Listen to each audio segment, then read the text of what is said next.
Pete, Wes, how you doing? yeah, I'm good. Thanks for inviting us to your beautiful home. Well, it's a great sunny day here in Malibu. It's amazing. It's like the first nice week in LA, actually, of the whole year. Of course, like That's sunny, the beach is warm. That's good. So do you remember when you were first kind of attracted to music? Yeah, I think uh, my mother made me play piano when I was younger, and I never really got into it. And I never was a good homework person, because piano is like you get a lesson every week, and you're supposed to spend like 5 hours on your own. I never did that. Um, but I learned how to play by ear, and so I kind of was into music. And then as I got older, my parents traveled around a lot, and I think I grew up as electronic music was starting to like be more pedestrian, where you could buy machines and samplers, and turntables were something that I could never afford because they were actually hard to get when you're like younger.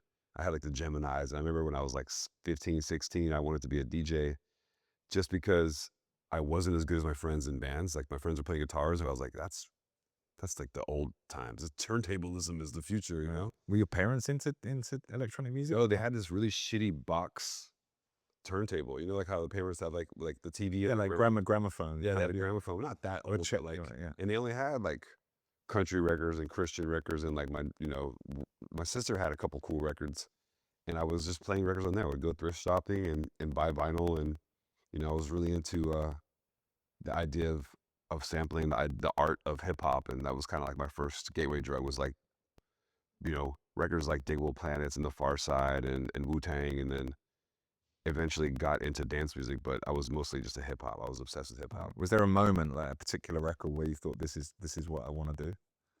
Probably DJ Shadow's Introducing. That was probably the first album. I was like, whoa, this is fucking crazy. Like this is like, because I was already obsessed with hip hop. I already knew.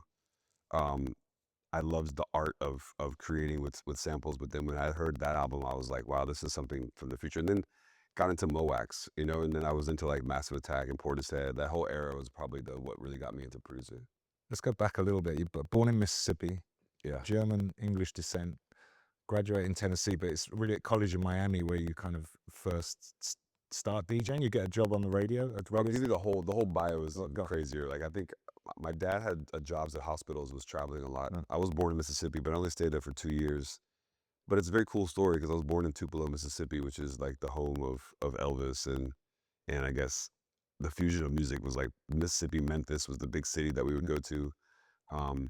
But I moved immediately to South Carolina, then Fort Lauderdale is where I started to really explore culture and music. I was really lucky to be raised in this little small town called Plantation.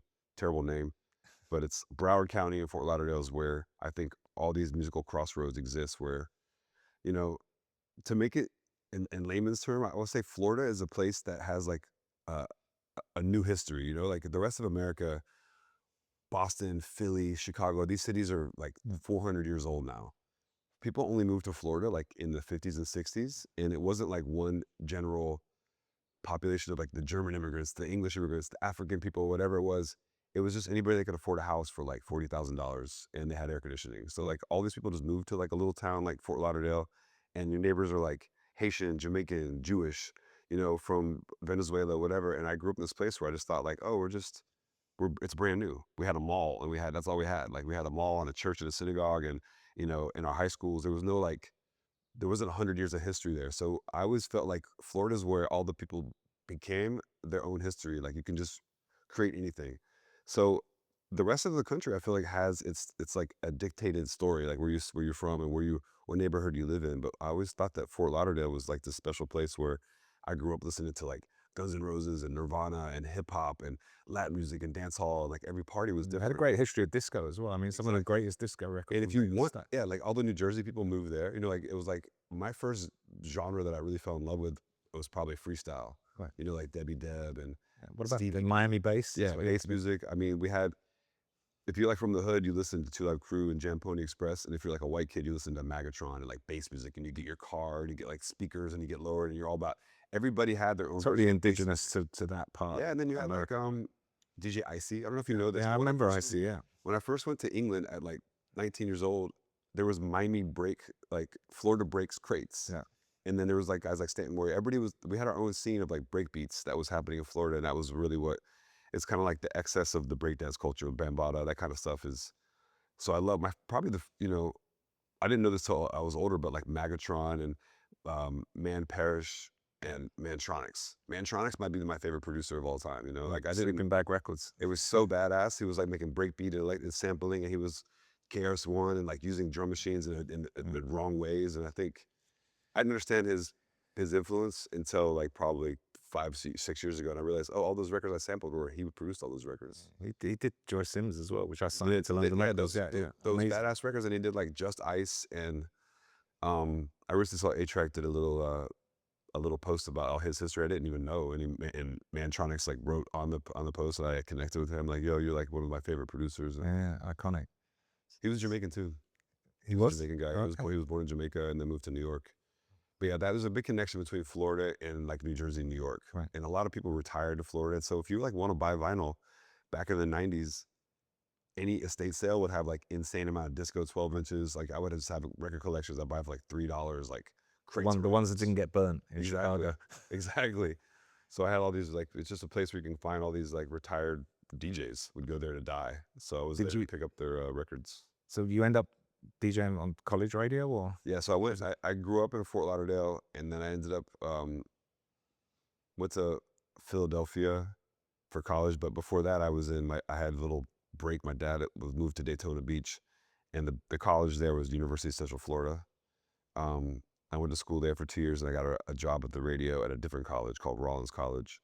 It's actually the oldest college radio station in America, and they gave me the overnights 4 to 6 a.m. Right. So there was times where you would just turn on the radio and I was just sleeping, and a record would be on like a loop, and I would play everything from like spoken word record. I was just bored, I went to the catalogs. I was playing records. I was doing my little radio show. I had like some fans that would listen to me, but not a lot.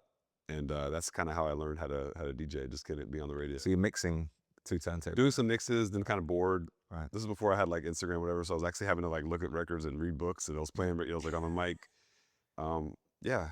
If anybody listened to that show, you were either like going home super hungover, or maybe you were like a construction worker on your way to work. I don't know who my audience was.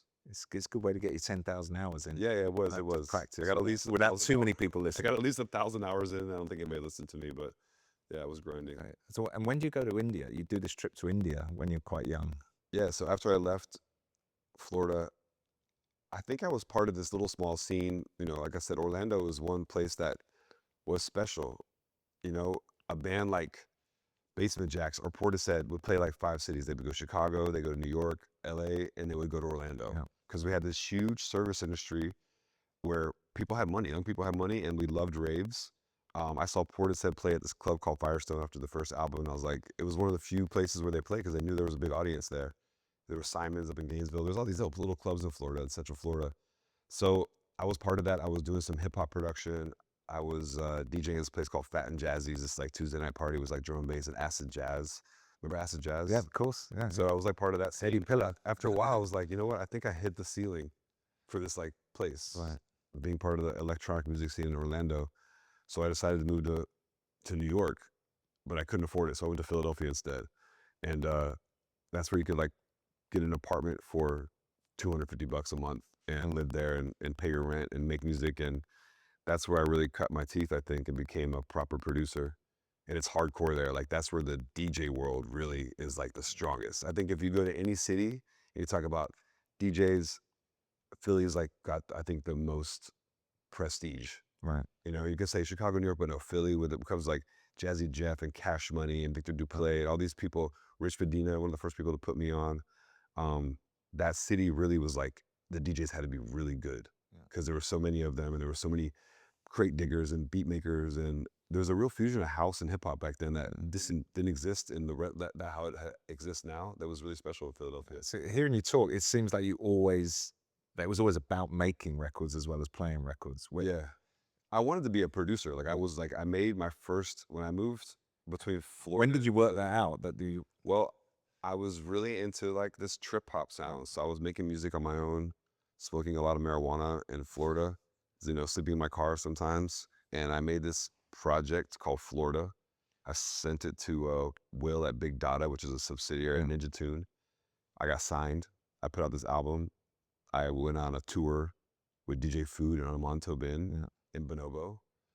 I went to like Brighton. It was like my no, I don't think anybody bought this album, but You know what? Because we were doing this today, I listened to it again the other day. It's quite forward thinking for a kind of young man. And now I hear obviously the DJ Shadow influence. It was very hip hop and trip hop, and there was one record on there like Diplo Rhythm that had Sandra Melody, and I got Vibes Cartel on it at the time. That's how crazy it was. In Philly, you could just meet Vibes Cartel at a party and get them to record on a song. And like I said, there was no rules. It was one dance song on there, and it got kind of big in England. It was like a little underground thing. That's what took you to England for the first time, right? I think I started to play Fabric, but what happened was I wanted to be a producer. Yeah. But you're not gonna get famous making like weird underground Ninja Tune kind of subsidiary records. But in the meantime, I had to pay my bills, so I was DJing in Philadelphia a lot. So you wouldn't play out that kind of music, no, not necessarily. but I was mixing things up in a different way. Like I invented something new. I feel like I was playing some underground parties, whether they were like underground rap and then little rave rooms. Because every time we go to a rave in Florida, even there'd be like a breakbeat DJ and there'd be like the weird room where like smoke weed, people just hang out on the floor or whatever, like kind of wooks. And I was kind of in that room. They would book like kind of rap music that was older, like Rhyme Sayers or whatever, or like Diggle Planets would play or Far Side. And there would be like a rave room and a chill room. And I kind of go between both of them. And then when I went to Philadelphia, I really got into the DJ scene. I was like, I gotta make money. I started playing little parties, frat parties, sorority parties, whatever, like college things, like bars. And then we started renting venues and doing our own parties. And this party started called Hollertronics. Hooked on Hollertronics or Hollertronics. So it was called Hollertronics. Right. We just made a party up. We rented this Ukrainian. What does that mean? It was a word we liked. It was like a random word. And what was interesting about it was that it was the first like fusion party where this is pre-hipster, right? This is before there was like a scene where people like joined in. So kids were just like art school kids, and they were black, they were white, they were Cambodian, they were like Mexican, they were older, they were younger, and they just went to a party where beer was cheap. And we played the craziest music. I was playing mini discs back then, or like burning CDs. I was playing music I found from Brazil. I was playing 80s records that were big. I played like New Order. I'd mix it with like Never Scared, with like a hip hop record by like Bone Crusher, and I'd play like Busta Rhymes. And there's that fusion back then when like all those producers were kind of starting to mix things up, like, Kanye was sampling Daft Punk or whatever. And we were kind of like into that scene, and we were making these mixtapes. So the parties were really, the inspiration to do the parties so you could play what you wanted to play. Yeah. Because I did the local bar scene. Like I had to play like, okay, this is the house night. This is the hip hop night. I had all those crates. Then this party was our own. So we bought tickets for it. You're going to get what we play. Right. And a lot of graffiti kids would come, and that was kind of like, they were like the cool kids in the city. Skaters would come. And then we started making mixtapes because people loved the music. And that was like the beginning of me learning about the business, because I would make these mixtapes and I would go to New York City and have them printed for like 50 cents. And I would sell them at shops in New York, Philly, London for like $7. Yeah.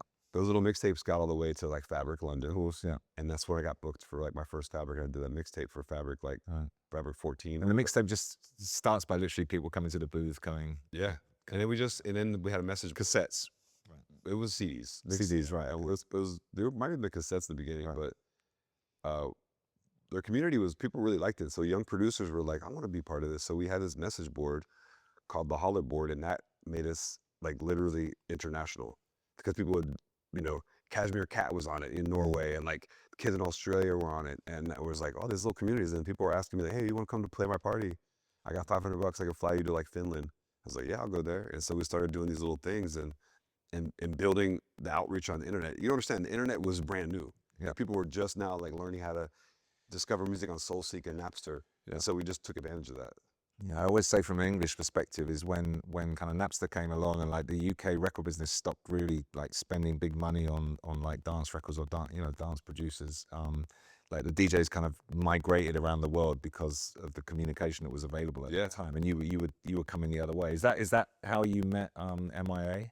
Through the mixtape or being in London? I think doing Fabric and Nick Huggett, and I remember him from XL, and then Richard Russell like took notice to what I was doing, and they were trying to sign MIA. They hadn't signed her yet. They had done a record called Galang, and that was like one single. And I heard the story that you were playing it and she walked in. Yes, that was a big record. That was a perfect record for our party. It was like dance hall, English girl rapping. Like it was like we were playing grime back then in Philadelphia. So like The party that did it, Fabric, was called Run the Road. It was I think Nick Huggin might have been part of it. It was 679 Recordings, Dan Stacy. Yeah. So it was like me. Nick Worthington as well. Wasn't it? Yeah, it was. 679. So it was like a grime meets hip hop Yeah. party, and Switch would be there too because he was kind of like in the fusion of all that music. And I had my first production was like the UK grime guy. He was in the he's in that TV show he's an actor now. Yeah, Ashley Walters. Not The So So- Solid Crew. No. Like he died. Okay. He died in the show, not in real life. Okay. Oh, the other one. Okay. Kano. Kano, of course. Yeah. So yeah, okay, fucking Kano, Oh, yeah. he was like the guy that played this party. of Run course, the Road. yeah, He was like his grime. This is like Dizzy Rascal era, everything like Yeah. that. Yeah. So I did some grime records. I was really excited about like this is UK's version of hip hop. Yeah. I was like, look, I want to be part of this. I want to help these guys make music. So Are we doing that in the UK or back home? I was like in London. I was like, yeah, I have beats. I was like, I can just make some grime beats, whatever. I learned how to do that. And then it was like grime meets dance hall. That party was great. It was like one of the only parties at Fabric where it was like random music. And I met MIA. I told her I lived in Philadelphia. I pretended I knew how to produce music. I had like somehow Richard Russell sent her to Philadelphia to make a song with me. We didn't make any songs. We made a mixtape because I wasn't even good enough. I couldn't even record. I was like had like a fucking And that mixtape is the one with all her acapellas. yeah, like Piracy Owns Terrorism was the name of the mixtape, and that actually did a lot more for her. I think her brand than singles because I was like, I know this mixtape format. Yeah. This is how you reach people. And it's not just like me selling physical mixtapes. When you put this online, everybody's gonna download and be like, oh, have you heard this? Have you heard this? So, Yeah. because in the meantime, in America, mixtape culture was so big. Yeah. Houston rappers were making mixtapes. 50 Cent got signed on his mixtapes. Yeah. So if you had Frank mixtapes, Ocean and all these guys were right, making yeah, mixtapes and making money without signing labels. They were just doing. They were like, UGK was making like millions of dollars with no label, just selling mixtapes. Yeah. So we like it really that put the culture in the hands of the artists. Yeah. To where we could do it without a label. So I learned that. That's the first thing I learned when I was a young producer, and it probably was probably the strongest message that I had because if you can do the business without anybody, then you can really take advantage of the business. You know, then you understand it, and no one can take advantage of you. So we did the mixtape with her. It went viral. She ended up signing to Interscope, and then fast forward like 2 years later, we did Paper Planes. It was like our first like #1 record. And Tell us about the Paper Planes session. Were you with Dave by then? well, I was working with Dave, and Dave was like our like go-to guy because at the end of the day, I was just a fucking terrible producer. Like I had ideas, I have little drums and I like sample this and that, but Dave was like a fucking sound engineer, like probably the best one I've ever worked with. Him and Skrillex together, like the two of those guys are like a cut above. Savants. They really are like the John Mayer of like Yeah. sound design. You know, Skrillex is the Ableton king, and then Switch was like Logic guy. Okay. And that program is impossible for me to learn. I did it with him a couple times. So I had this idea for Paper Planes. Me and Maya, at the time, and Maya were kind of dating and we're living together in New York. And we had this idea for a song. We mixed it up together. And I was like, Dave, can you make this sound good? And he did. He cleaned it up for me. I replayed all the instruments as best I could. And he took it to the finish line. And that song should not have been big. I mean, we had to edit the gunshots out.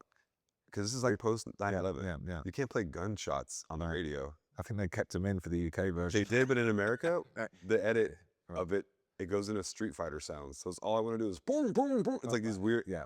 You cannot find the edit anywhere. It's so bad, but that was what they played on the radio in America.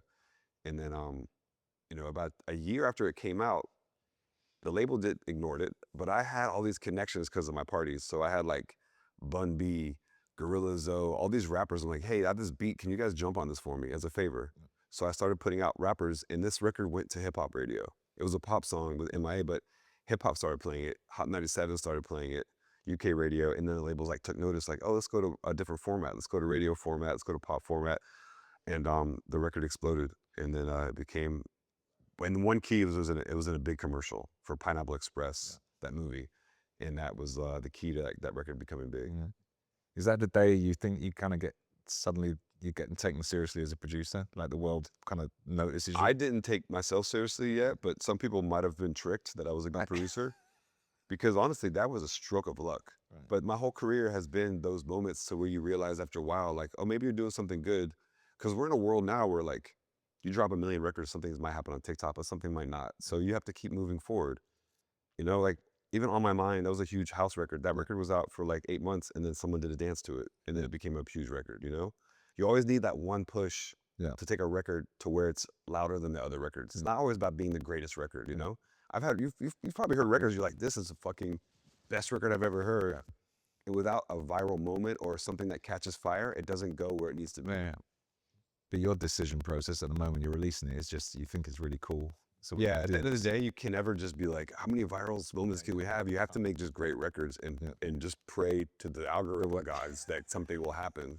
Yeah. That's not a key to success, but at the end of the day, you can only tell people to make something you love. Because when you look back at your career, that's what I always say. Yeah. Every time I've ever signed, you get lost sometimes in the record business signing things because you think they're going to pay the bills, and that they're the ones that, if they work, great. But if they don't work, it's like, well, I never liked it anyway. What am I doing? So yeah. Exactly. I mean, even like with something, like when I talk about Richard Russell, it was like a rave label, right? Yeah. And then how would he sign? He's like, I want to sign Badly Drawn Boy. Okay. I want to sign Adele. Yeah. Why would he do Radiohead? Yeah. Yeah, right. Like, well, and then of course, like, so he's a smart guy. He kind of knows these records are great. Yeah. I'm sure he signed Adele for like no, but back then it was probably a good, really great deal. All these deals are pretty. Remember his first record Adele had? It was like I didn't even know who she was till I heard the Higher Contrast remix of Hometown Hero. Yeah, that's right. And I was like, this fucking record is great. And then of course, you don't even think about that. That was like her big record. It was this drum and bass song, and now she's like, she had a lot of dance remixes on that first. Yeah, album. it was like they integrated her as a dance artist because it was on XL. It made sense, and that's how you honestly. How do you gonna hear? I make her voice louder than the rest. You had all these great dance remixes, and then people can hear her, and then they're like, okay. Now she's like every mom's like artist, but back then she was kind of like the dance record queen.